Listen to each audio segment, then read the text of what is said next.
कि ईश्वर की मर्जी के बिना पत्ता भी नहीं हिलता, तो कोई उसका नाम उसकी मर्जी के बिना कैसे ले सकता है। सौभाग्यशाली होते हैं वो लोग जो ईश्वर का नाम ले पाते हैं, उसका नाम जप पाते हैं, उसकी आराधना कर पाते हैं।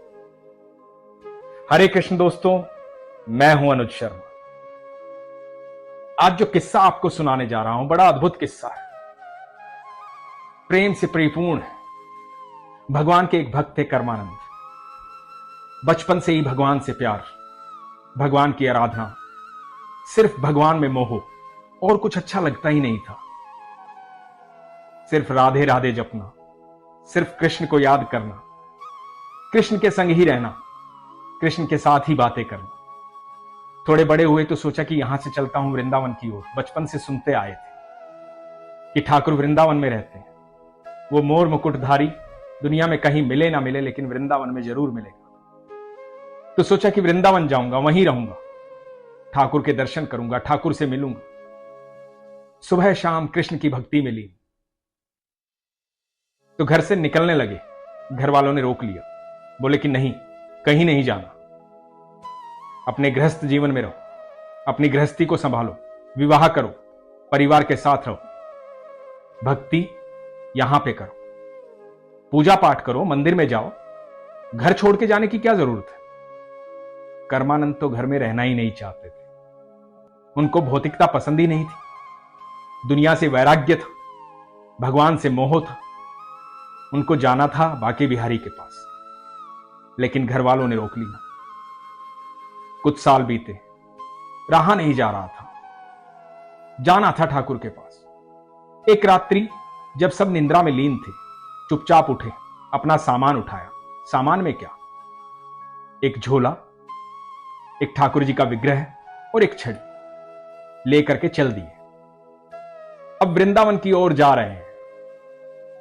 जहां विश्राम करना होता है, अपनी छड़ी को वहां गाड़ देते हैं और उस पर वो झोला टांग देते हैं जिसमें ठाकुर जी। उनका सोचना ऐसा था कि यहां इस छड़ी पर मैंने झोला टांग दिया है, तो मैं इधर निंद्रा लूंगा, मैं इधर विश्राम करूंगा और मेरे ठाकुर भी झूलते झूलते विश्राम करें। अद्भुत मोह था। पहुंचे वृंदावन, बांके बिहारी के दर्शन किए, ठाकुर जी से मुलाकात की। मन तो पहले से ही ठाकुर में था। वहां संतों के पास बैठे। वृंदावन एक ऐसी जगह है जहां सिर्फ चर्चा में ठाकुर ही रहते हैं। आप किसी से भी बात करो, जिससे भी बोलोगे वही बोलेगा राधे राधे। कण कण में ठाकुर है। कहीं भी किस्से सुनो तो ठाकुर के किस्से, कहीं भी बातें सुनो तो राधा रानी की बातें। बरसाना और वृंदावन, वहां के कण कण में, हर जगह आपको ठाकुर दिखाई देते हैं। ठाकुर तो दुनिया में हर जगह विद्यमान है, तीनों लोकों में विद्यमान है, लेकिन ठाकुर ने खुद कहा है कि मैं दुनिया में कहीं मिलूं ना मिलूं, मैं वृंदावन में जरूर मिलूंगा। तो कर्मानंद को ऐसा आनंद आ रहा था क्योंकि वो उस माहौल में थे, उस जगह पे थे जहां उनके प्रभु की बातें होती थी। तो दिन भर संतों के पास रहते, कभी इधर चले जाते, कभी उधर चले जाते, घूमते रहते थे, नाम जपते रहते थे, कृष्ण कृष्ण कृष्ण कृष्ण, राधे राधे राधे राधे, बस यही जीवन था। किसी ने भोजन दे दिया तो खा लिया, नहीं दिया तो कोई बात नहीं, उनका पेट तो कृष्ण के नाम से ही भर जाता था। तो एक दिन ऐसे ही वृंदावन से बाहर किसी गांव में गए। वहां उनको निंद्रा आ गई। एक पेड़ के नीचे ठंडी छांव में लेट गए। जब लेट गए तो अपनी छड़ी जो है हमेशा की तरह वहीं पे गाड़ दी। अब कर्मानंद जो है उम्र से थोड़े वृद्ध हो चुके थे। जब छड़ी गाड़ दी तो छड़ी गाड़ने के बाद अपना झोला जो है जिसमें ठाकुर जी हैं उनके, वो झोला छड़ी पर टांग दिया और सोने लगे। वो निश्चिंत हो जाते थे क्योंकि उन्हें तो हमेशा लगता था कि यहां मेरे ठाकुर झूलते हुए सो जाएंगे और यहां मैं निंद्रा में लीन हो जाऊंगा। हुआ यूं कि जब उनकी निंद्रा टूटी तो सूरज ढल चुका था। विचलित हो गए कि जल्दी से वृंदावन पहुंचना है। झोला उठाया और चल दिए। जब वृंदावन पहुंचे तो ध्यान आया कि छड़ी लाना तो भूल ही गए, छड़ी तो वहीं रह गई। बड़े परेशान हुए, बड़े दुखी हुए, रोने लगे कि अब मेरे ठाकुर को कैसे झुलाऊंगा। अब मैं नहीं सोऊंगा, क्योंकि मेरे ठाकुर नहीं सोएंगे। मेरे ठाकुर झूलेंगे नहीं तो सोएंगे नहीं। अब मैं भी जागता रहूंगा। और बहुत भाव विभोर हो गए, परेशान हो गए कि रात्रि में अब छड़ी लेने वापस जाऊं कैसे। बड़े दुखी थे। परेशान होकर के ठाकुर जी को झोले से बाहर निकाला। अब ठाकुर जी को बोलने लगे, अरे मैं बूढ़ा हो गया हूं, पर तुम तो जवान हो, तुम तो याद कर सकते थे ना। मैं थोड़ी अपने लिए वो छड़ी लेके घूमता हूं, अब कैसे झुलाऊंगा तुम्हें। तुम इतना भी नहीं कर सकते। अरे तुम मुझे याद दिलवा देते कि छड़ी वहां रह गई है। मैं तो जल्दी में था, भूल आया, लेकिन कुछ तो तुम्हें भी ध्यान करना चाहिए। और लगे ठाकुर जी को डांटने। इधर बैकुंठ में ठाकुर जी मुस्कुरा रहे हैं, बड़े प्रसन्न हैं, और राधा रानी देख रही हैं। तो राधा रानी ने कहा कि क्या हुआ कान्हा, इतने प्रसन्न क्यों।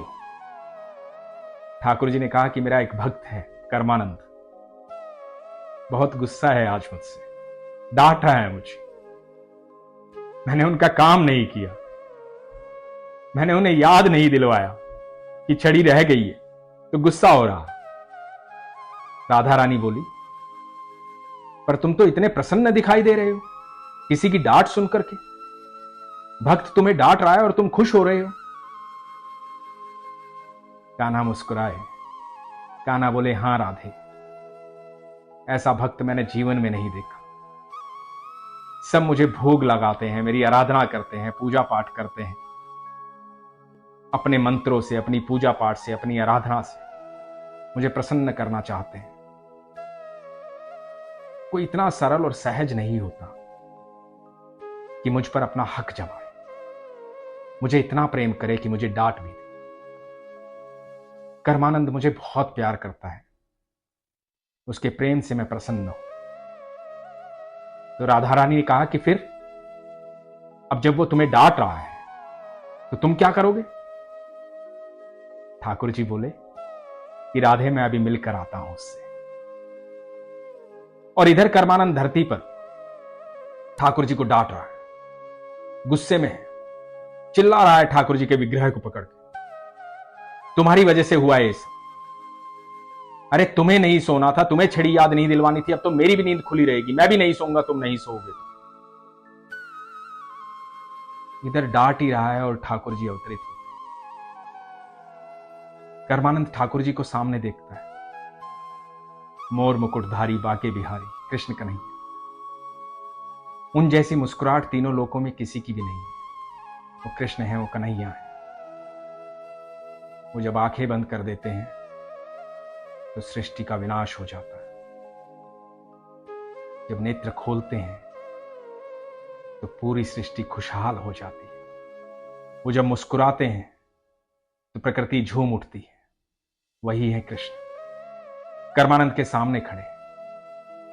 कर्मानंद भगवान को सामने देखते ही चिल्लाने लगा, बोला कि अरे तुम्हें किसने बुलाया था, मुझे तुम्हारे दर्शन नहीं करने थे ना, मुझे तुमसे मिलना था। बस तुम्हें इतना ही करना था ना, वो छड़ी याद दिलवानी थी, उसके लिए आने की जरूरत क्या थी। और बहुत काम होंगे तुम्हें, एक छड़ी याद दिलवा देते तो मैं इतना परेशान नहीं होता। भगवान मुस्कुरा रहे हैं, लगातार मुस्कुरा रहे हैं, देख रहे हैं कर्मानंद को। कर्मानंद भगवान पर चिल्लाए जा रहा है, क्रोधित हुए जा रहा है।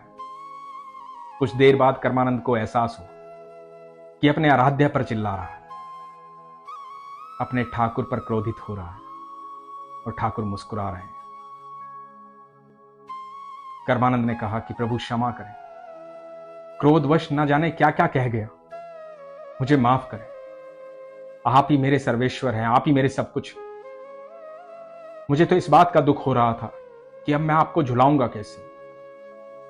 मैं नहीं झुलाऊंगा तो आपको निंद्रा कैसे आएगी, आपको विश्राम कैसे मिलेगा। मुझे क्षमा करें प्रभु। दोस्तों, जब भगवान श्री कृष्ण ने गीता का उपदेश दिया था और अर्जुन को अपना रूप दिखाया था, तो अर्जुन ने भी यही कहा था कि मुझे क्षमा करें प्रभु, मैं तो बचपन में आपको हे कृष्ण, कृष्ण तो इधर आ, कृष्ण आ खेलते हैं, कृष्ण वहां क्यों बैठा है, कृष्ण ऐसे क्यों कर रहा है, मैं तो ऐसे संबोधित करता रहा। और आप कभी क्रोधित नहीं हुए। मुझे नहीं पता था ठाकुर, आप सर्वेश्वर हैं। मुझे नहीं पता था भगवान, आप ही तीनों लोकों के मालिक हैं। यही अर्जुन ने भगवान से कहा। यही कर्मानंद भी कह रहे थे कि मुझे क्षमा करो प्रभु। भगवान मुस्कुरा रहे थे। भगवान ने कहा, कर्मानंद, इतना प्रेम तो मुझसे किसी ने किया ही नहीं, इतना हक तो मुझ पर किसी ने समझा ही नहीं। लोग पूजा करते हैं,